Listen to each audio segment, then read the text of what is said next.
요한복음 21장 15절에서 22절까지입니다. 1월 1일 예배 때 거의 비슷한 본문이었는데요. 깊이 상고하다가 한 번 더 골랐습니다. 15절부터입니다.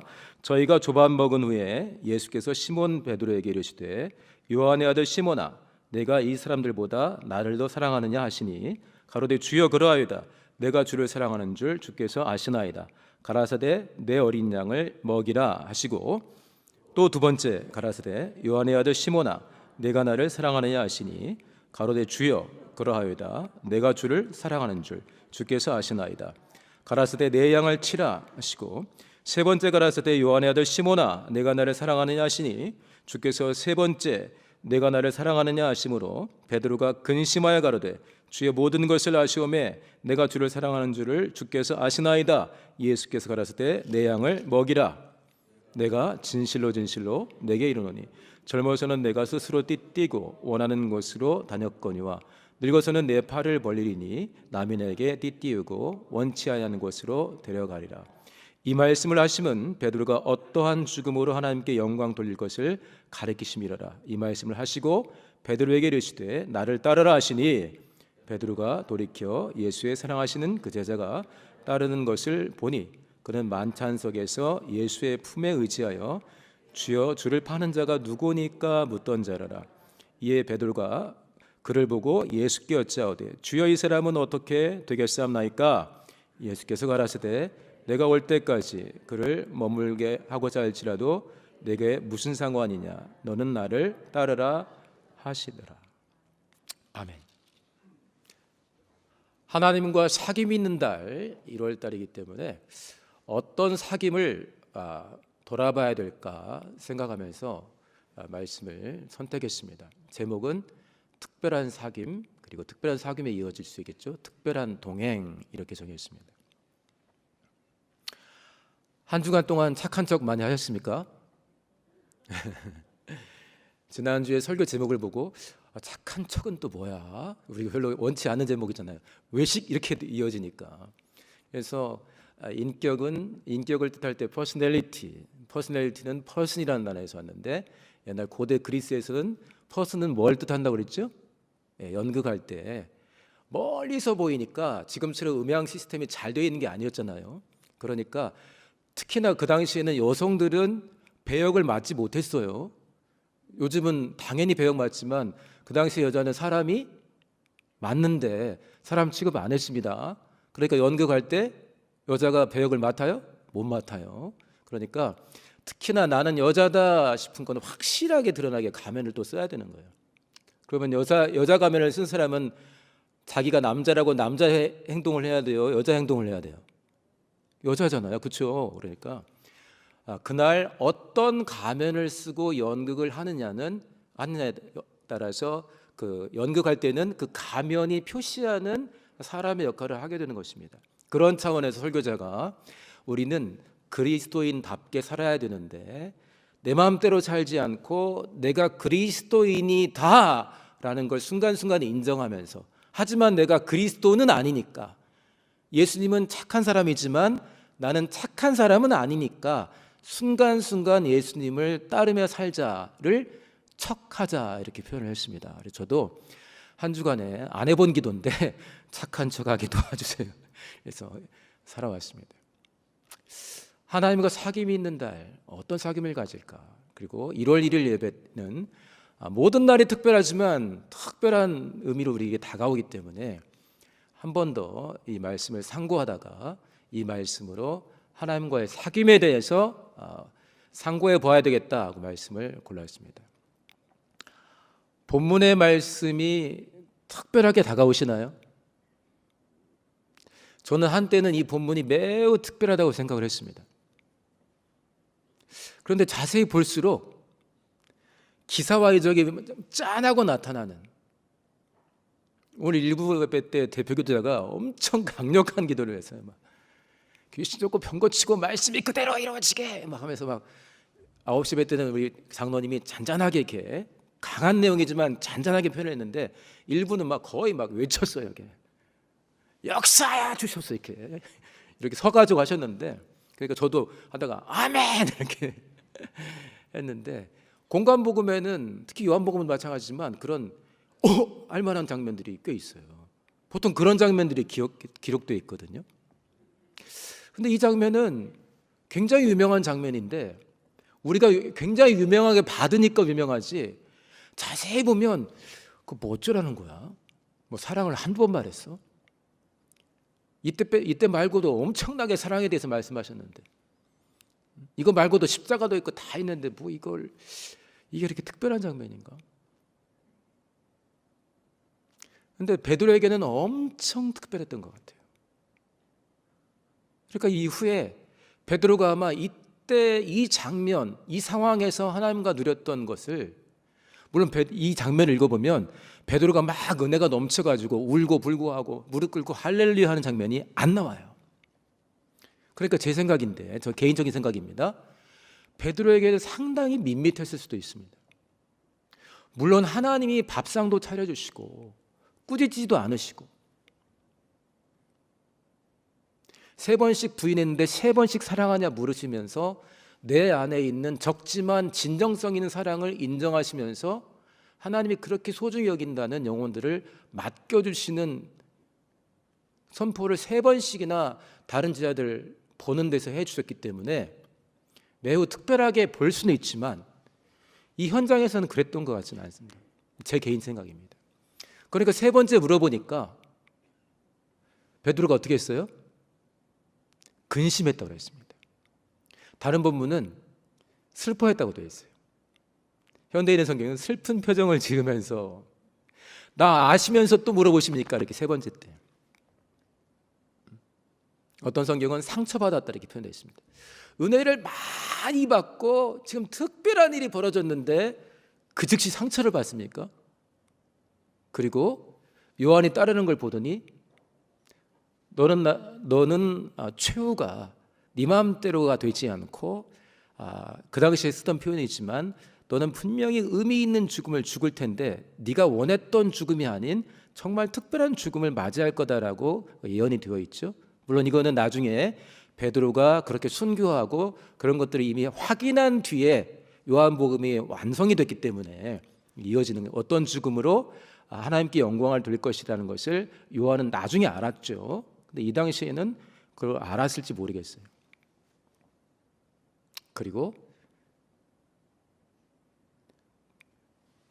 그렇게 말한 뒤에도 전혀 아멘, 할렐루야, 제가 무엇이 간데 순교의 영광을, 이런 답변이 없어요.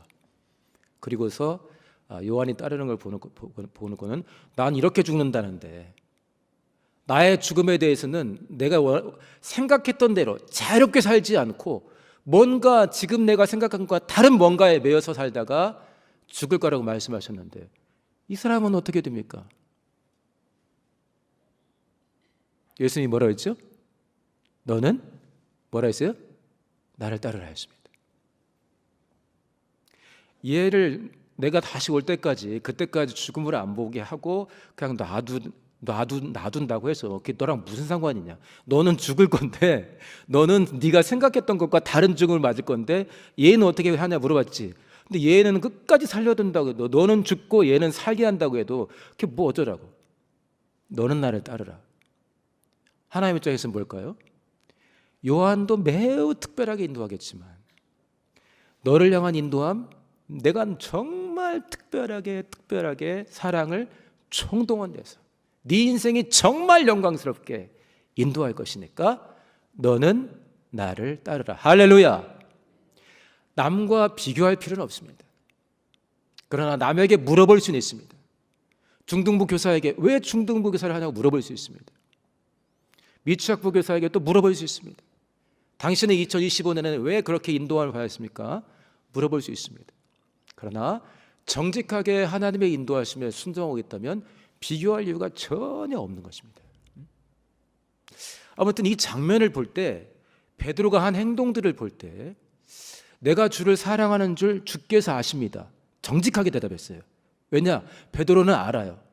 많은 사람들의 외식을 예수님이 속을 들여다보면서 드러내 주셨고 제자들과 함께 있을 때 외식하는 사람들에 대해서 많이 이야기를 해주셨어요. 야, 쟤들 외식한단다 하면서 우리 성경에도 공관복음에도 많이 나와 있습니다.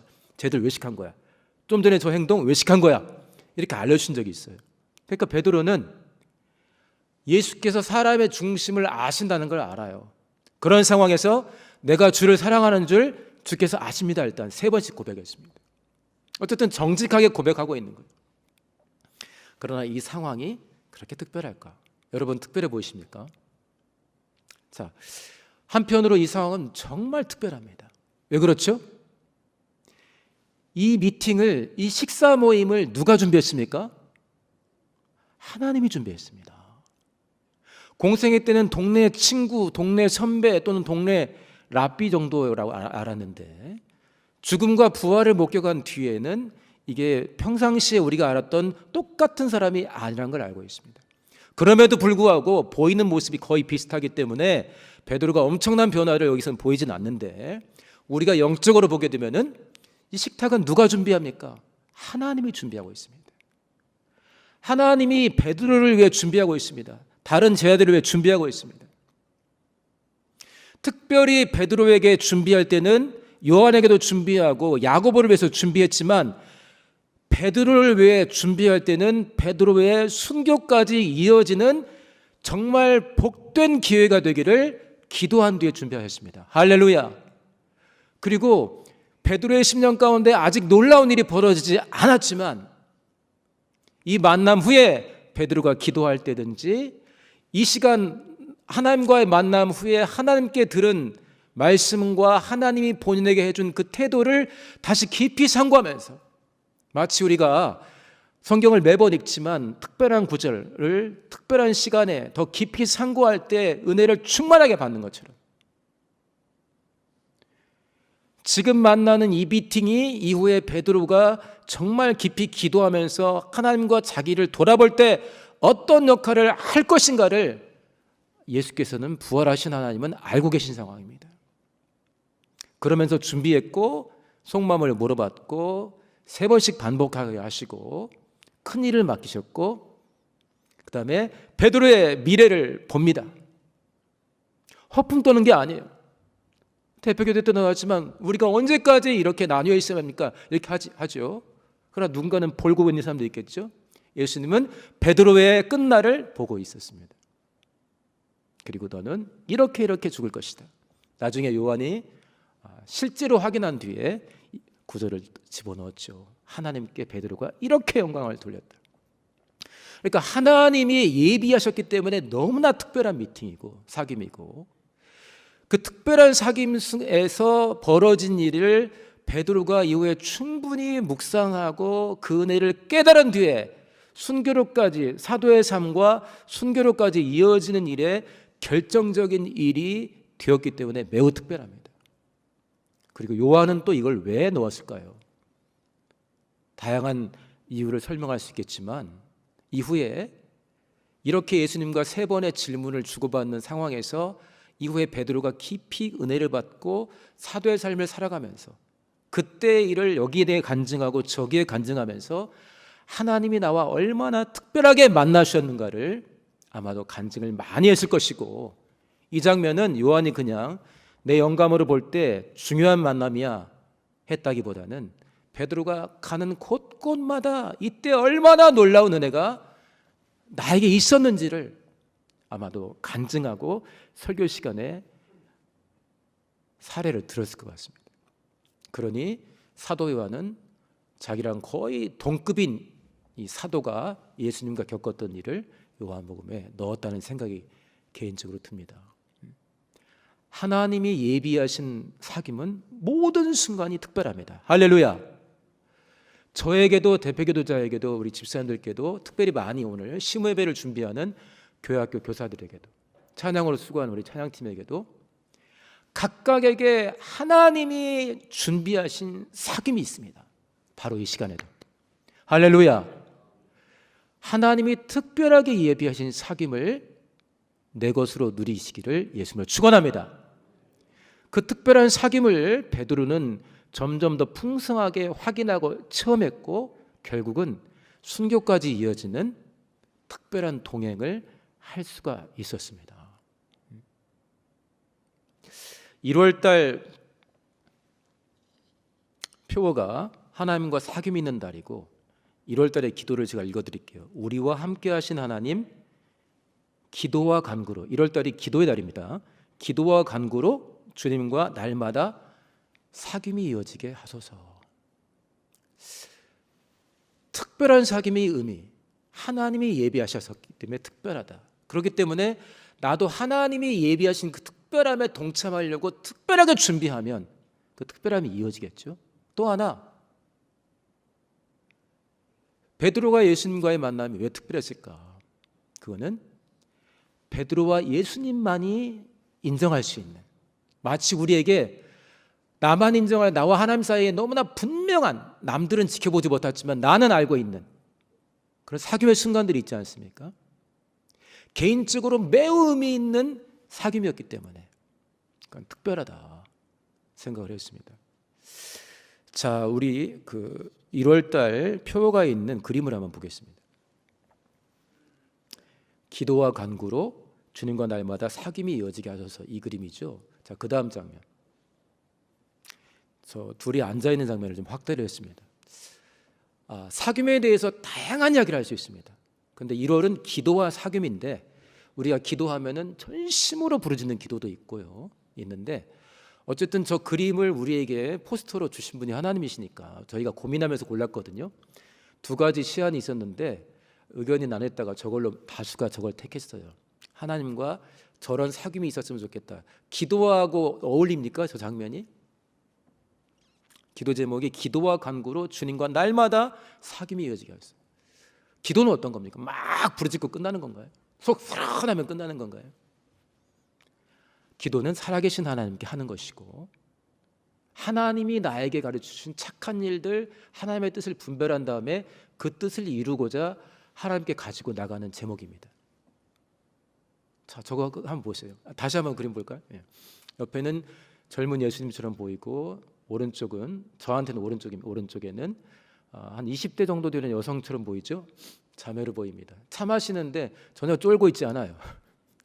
하나님과 둘이 사귀고 있는데, 만약에 어른 세대들이었으면 예수님은 차 마시지만 우리는 옆에서 무릎 꿇고 머리를 땅에 박고 있는 것이 그림으로 나올 수도 있습니다. 근데 한번 보세요. 둘이 아주 편안하게, 한쪽 하나님입니다. 한쪽 하나님이에요. 한쪽은 꿈 많지만 천방지축인 젊은 여성입니다.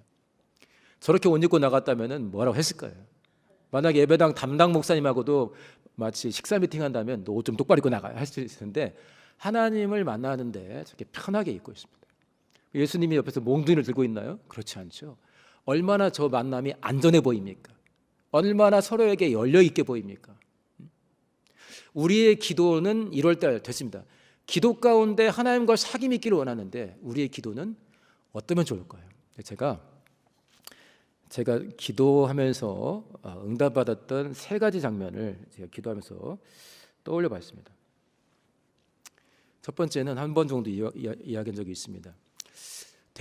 대학부 시절에 저한테 꽤 많이 영향을 주던 선배님이 계셨는데, 어느 날 그분이 저희 이제 수련회 때 그룹을 인도하는데 이러시는 거예요.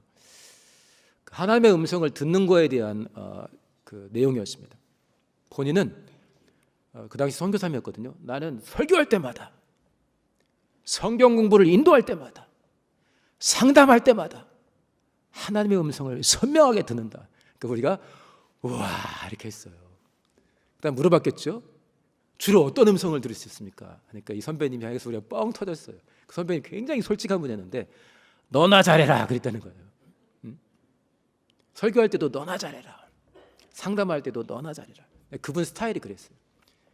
제가 이제 그걸 굉장히 오래 생각했습니다. 근데 저한테는 그 뒤로 제가 누군가 사람들과의 문제가 있을 때 우리 성도님들처럼 저도 기도하러 갑니다.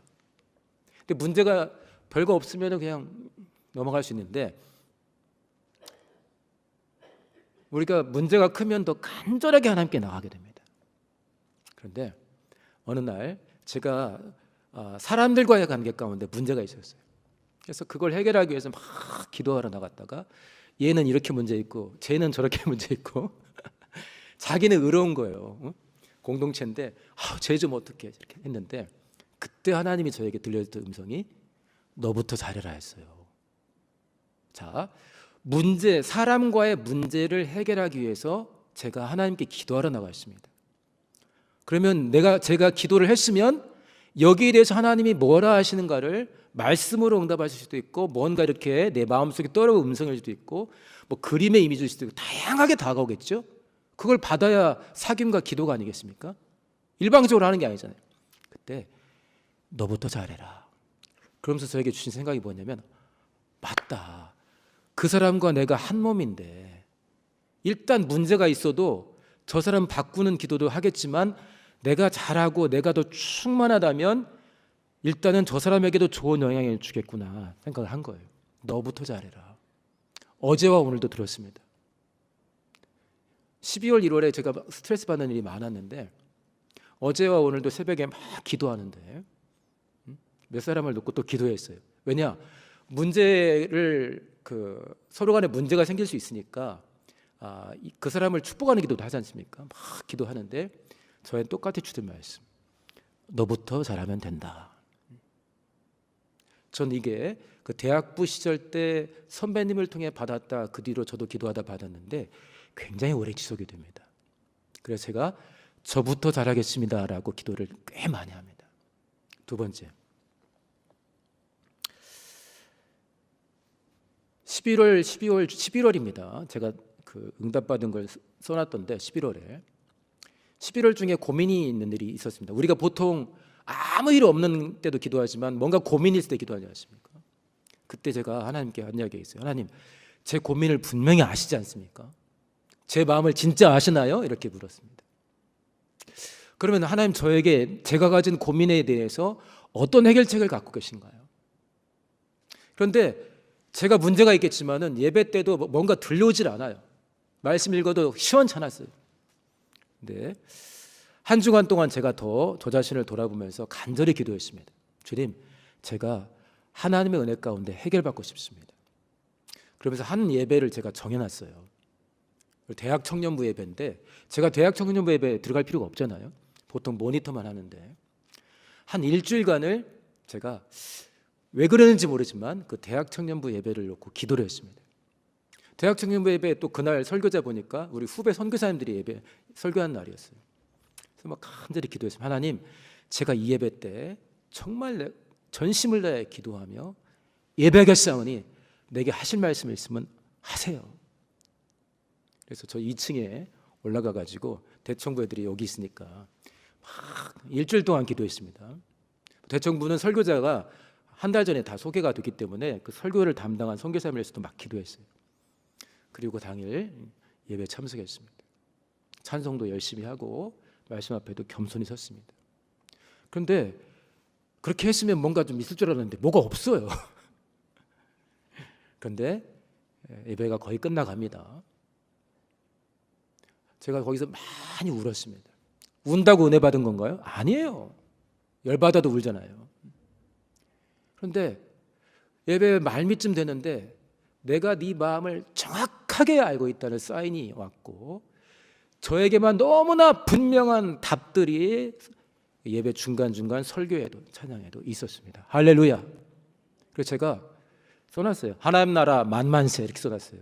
왜냐? 하나님 나라는 빈틈없이 돌아가는구나. 영혼 하나하나에게 벌어지는 일을 하나님이 전부 체크하고 있구나. 그리고 응답하시는. 근데 제가 거기서 은혜 받았다고 대청부 뉴스에 나옵니까? 안 나와요. 성당 뉴스에 나옵니까? 누가 알아요 그거를. 그러나 저에게는 살아계신 하나님과 저만의 아주 특별한 사귐입니다. 이런 분명한 사귐이 있으니 어떻게 해요? 하나님은 나를 아신다. 나를 인도하신다. 그런 믿음이 더 견고해지는 겁니다. 세 번째, 오늘 하루 저도 청년 세대들 위해서 기도를 하는데 어느 날은 날 잡아놓고 우리 공동체의 청년 세대를 위해서 하루 종일 기도하는 날이 있었습니다. 그리고 그날 또 한 청년하고 이렇게 만나는 약속이 있어가지고 만났는데 과연 이 청년의 심령에는 어떤 변화가 있을까? 우리 장년 세대들이 걱정하는 게 있잖아요. 하나님, 우리 공동체의 청년 세대의 심령에는 어떤 일이 벌어지고 있을까요? 가끔씩은 철없어 보이거나 신선하고 톡톡 튀는 거 많지만 과연 우리의 다음 세대인가? 우리를 책임질 미래인가? 이런 생각을 할 때 있지 않습니까? 하루 간절히 기도하고 그 청년을 만났는데 그 청년이 막 간증을 하는 거예요. 한 1시간 반 정도. 제가 그거는 1년 됐습니다. 그 하루 동안 얼마나 행복했는지. 왜? 하나님이 청년들 가운데 일하시는구나. 다시 한번 저를 돌아봤습니다. 나는 내 할 일을 잘하면 되겠고 청년들을 위해서는 응원하고 기도하되 하나님이 일하시니까 걱정하지 말자. 할렐루야. 3가지 저의 개인적인 예를 들었습니다. 왜? 기도와 사귐이니까. 저부터 잘하겠습니다. 너부터 잘해라. 2번째, 하나님 내 사정을 알고 계신가요? 예배 시간에 과연 우리는 하나님의 음성을 들을 수가 있습니까? 들었죠. 3번째, 청년 세대를 위한 기도하고 그날 하나님께서 청년 세대에게 어떤 마음을 갖고 어떻게 일하신가를 예를 들어 주셨습니다. 실제 사례를 가지고 1월 달 하나님과 어떤 특별한 사귐을 갖고자 하십니까? 나에게는 매우 특별한, 나에게는 매우 의미 있는 사귐을 가져야 됩니다. 다른 이의 간증도 매우 중요하지만 하나님과 나 사이에 매우 특별한, 이미 하나님이 준비하셨기 때문에 특별할 수밖에 없고 특별 총동원해도 특별한 하나님을 만나는 것이기 때문에 그 자체로 너무나 특별한데 내가 특별하게 준비되어서 하나님과 사귐을 기도 가운데 특별히 갖게 된다면, 그래서 하나님과의 관계가 더 특별해진다면 이어서 특별한 행동으로, 특별한 동행으로 나아갈 수가 있습니다. 제가 사벽 8장하고 사벽 88장을 골랐습니다. 하나님과 깊이 사귐이 있다 보니 나는 내 안에 노래가 있다고, 기쁨이 있다고, 햇빛이 비친다고, 봄날이라고 고백하겠습니다. 오늘 신앙톡 한번 보세요. 스펙이 빵빵한 사람도 있고 스펙이 보잘것없는 사람도 있는데 둘 다 똑같다. 무엇이냐? 하나님을 만나야 된다. 그 영광을 체험하면 자기 스펙이 얼마나 의미 없는가를 알게 되고 자기 연약함 때문에 탄식했지만 나와 함께 하시는 분이 얼마나 크다는 걸 알기 때문에 당당하게 하나님과 동행할 수 있을 것이다. 우리는 왜 하나님과 사귐을 가지려 합니까? 우리는 왜 무슨 사귐을 우리가 가져야 됩니까? 그리고 그 사귐을 가진 뒤에 서로가 격려하면서 더 넓고 더 깊은 은혜의 바다로 나가야 됩니다. 할렐루야. 작년에 땅 짚고 헤엄쳤는데, 수영장 가서 땅 짚고 헤엄치며 시작했는데 한 달 뒤에도 땅 짚고 헤엄치면 되겠습니까? 수강료가 아깝지. 제가 여러 해 됐는데 수영장 처음 간 날 강사님이 처음 갔는데 뒤로 누우라는 거예요. 어떻게 뒤로 누워요? 물에 뜨는 걸 가르쳐 주려고. 첫날 배영을 가르쳐 주셨는데 등록한 첫날 아무 생각 없이 그냥 힘 빼고 누우라는 거예요. 그리고 머리가 무거우니까 물속에 집어넣으래요. 그게 초보가 할 수 있는 행동입니까? 그런데 이제 보니까 빠져도 죽지 않을 것 같고 강사님이 걱정 말래요. 제가 시범 케이스였어요. 당신부터. 그래가지고 누워가지고 머리를 뒤로 제끼니까 가라앉아요, 안 가라앉아요? 안 가라앉아요. 신비로웠습니다. 그리스도를 따라 그리스도와 함께 더 깊고 더 넓은 은혜의 바다로 나가시기를 예수를 축원합니다. 그러기 위해서는 나만의 사귐이 있어야 됩니다. 딴 사람을 몰라도 나만의 사귐이 분명히 있어요. 21장 여기서 무슨 특별한 게 있습니까? 특별한 게 있죠. 하나님이 준비한 특별함이고 베드로의 끝날을 보니까 너무 특별하고 사도 요한이 기억하고 포함시켜놨으니까 매우 특별한데 이 장면 자체로는 별거 없어 보입니다. 그러나 베드로에게는 얼마나 큰 특별함이었는지, 이 장면에서는 베드로 별로 우리가 본받고 싶지 않은 장면이 있어요. 시험 들고 상처받고 마음이 상했다고 그랬었고 쟤는 어떻게 되면 자꾸 물어봤었고 전혀 초점과 다르죠. 그러나 베드로와 주님과의 사귐이 이어지니까 이 장면은 잊지 못할 장면이 돼버린 것입니다. 2025년 1월 하나님과 사귐이 있는 달, 기도와 간구로 하나님과 날마다 사귐 있게 하소서. 살아계신 하나님께 나아가 마음을 털어놓고 하나님이 주시는 말씀도 받으면서 하나님과 깊은 사귐을 누리시고 더 그래서 하나님을 사랑하고 동행하면서 영광 보시기를 예수로 축원합니다. 기도하겠습니다. 기도할 때 하나님 아버지께서 우리를 향해 예비하신 모든 순간이 특별합니다. 주님, 내가 특별하게 준비하겠사오니 하나님의 특별한 은혜가 내 안에 부어지게 도와주시고 이렇게 나를 특별히 사랑하신 하나님과 특별하게 동행하면서 우리 하나님이 원하신 일들을 이루어가게 달라고 우리 주여 원하시고 동성으로 기도합니다. 주여.